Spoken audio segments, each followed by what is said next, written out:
శివంపూర్లో ఉండే కృష్ణ అనే వ్యక్తి రిక్షాలో ప్రయాణికులను తీసుకెళ్లుతూ జీవనం కొనసాగిస్తున్నాడు. ఒకరోజు కృష్ణ రిక్షాతో వెళ్తుండగా ఒక చెట్టు కింద ఒక వ్యక్తి గజగజ వణుకుతూ కనిపించాడు.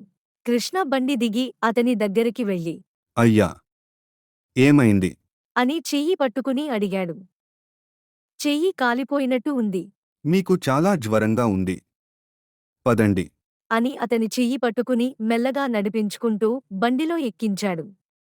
అతని వద్ద ఉన్న సంచి బండిలో పెట్టి బండి వేగంగా వైద్యుడి దగ్గరకు తీసుకెళ్లి వైద్యుడి చేతికి చూపించాడు. వైద్యుడు పరీక్షించి ఇవ్వాళకు ఎటువంటి ప్రమాదం లేదు. ఇక్కడే చికిత్స చేస్తాను. మందులు వాడాలి. అందుకు కొంత డబ్బు ఖర్చు అవుతుంది. అని చెప్పాడు వైద్యుడు. అలాగే చికిత్స చేయండి. డబ్బు నేను చెల్లిస్తాను. అన్నాడు కృష్ణ. తర్వాత ఇంటికి వెళ్లి భార్యకు విషయం చెప్పి ఆ వ్యక్తి కోసం సంచి ఇచ్చి చికిత్స చేయమని చెప్పి కృష్ణ వెళ్ళాడు. అతను 3 రోజులు కోలుకున్నాడు. బాబూ, నువ్వు ఎవరో కాని నాకు చాలా సహాయం చేశావు. నీకు అనేక ధన్యవాదాలు. నా పేరు రామ్. మీ డబ్బు నేను తిరిగి ఇస్తాను. అప్పుడు కృష్ణ నవ్వుతూ మనుషుల మధ్య సహాయం చేయడం మన బాధ్యత. డబ్బు గురించి ఆలోచించకండి. సంచిని భద్రం చేశాను. ముందుగా మా ఇంటికి వెళ్దాము పదండి. అని సుందరాన్ని బండిలో ఎక్కించుకుని ఇంటికి తీసుకెళ్లాడు కృష్ణ. కృష్ణ భార్య సీతమ్మ, అయ్యగారు, మీరు స్నానం చేసి రండి. ఈలోగా భోజనం సిద్ధం చేస్తాను.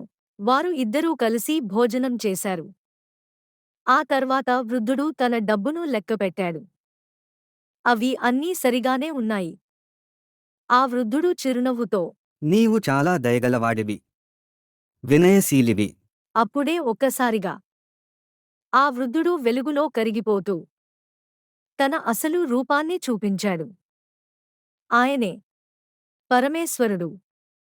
కృష్ణ, అతని భార్య ఆశ్చర్యంతో నిలిచిపోయారు.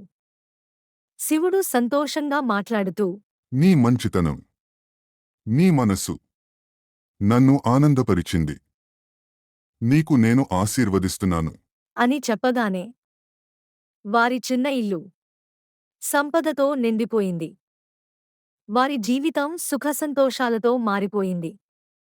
కృష్ణ కుటుంబం ఇకపై ఎప్పటికీ కష్టాలు చూడలేదు. మంచితనం ఎప్పుడూ వృధా కాదు. అది ఎప్పుడో ఒక రోజు ఫలితం ఇస్తుంది.